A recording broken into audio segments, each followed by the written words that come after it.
Yeah, it happens. You can temporarily lose your marbles. Or in this permanently. dimension. Or permanently, yeah. But I think that, yes, permanently, of course. There's I'm not saying through psychedelics either.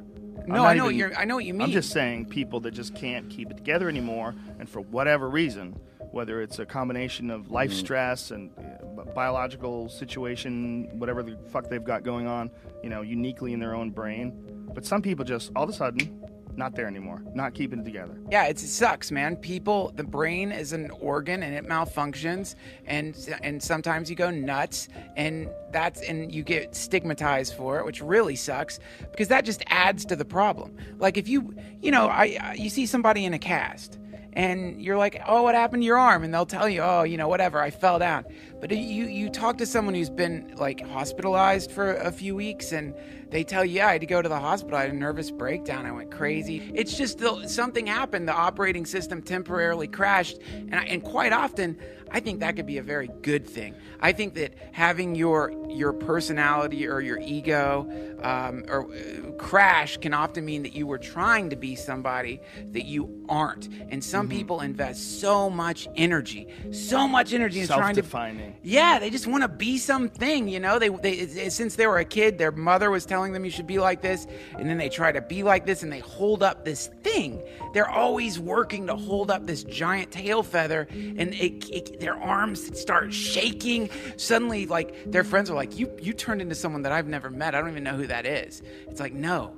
That is, you met them. You met underneath the tail feather. You met that thing that they're trying to avoid by looking up at this mask that they're holding up to the world. But that fucking seething sea of disappointment and anger and horror and sadness, that's where it's at, man. You got to go into that thing, because then they can have permission to dive into that awful vortex of darkness, because underneath that vortex of darkness is paradise. Underneath that's love and happiness and joy and connection and tranquility and all that stuff. And everyone thinks that the way to get to that point is by avoiding this awful black forest that surrounds the Garden of Eden, which is inside everybody. It's inside everybody. It's there.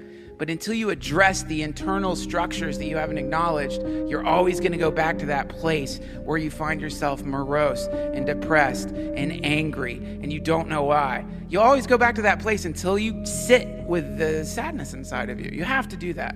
What you're describing is coming out of the closet. Yeah, for a lot of people, that is what it is, man. Yeah. It's coming out of the closet, and there's a lot of closets, There are a lot man. of closets, There's not just exactly. the gay closet. Right. There's all kinds of closet. There's the artist closet. Some people are fucking accountants. They're wearing suits and their ties on tight, and they're fucking organized and disciplined. But inside, they're probably painters. They probably want to fucking paint. They want to paint day-glow mountains down at the beach. That's what they really are. But their daddy or their mommy wanted them to be a good little businessman. So they became this thing that's the opposite of what they are. This is the verse in the Bhagavad Gita. It's better to be an honest street sweeper than a dishonest king. It's better to be a happy guy brushing fucking leaves up the street than it is to be some zillionaire who inside is dying or numb or miserable. Mostly numb. You got to appreciate those moments when it all falls apart on you, because that means you've got an opportunity to try it again. Let's take a new, fresh perspective. This is a cool thing that at this retreat I went to, this guy Jack Kornfield said, which I really loved. One of the things he talked about is in some religious tradition, how they hold the scriptures. A rabbi had his students hold the scriptures over their heart, and when they were memorizing them, and they would say, why do we do this? And he said, so that when your heart breaks, they'll fall in. And it's a beautiful idea, which is that heartbreak is actually your ego cracking. And the moment that cracks, you're in the experience of truth.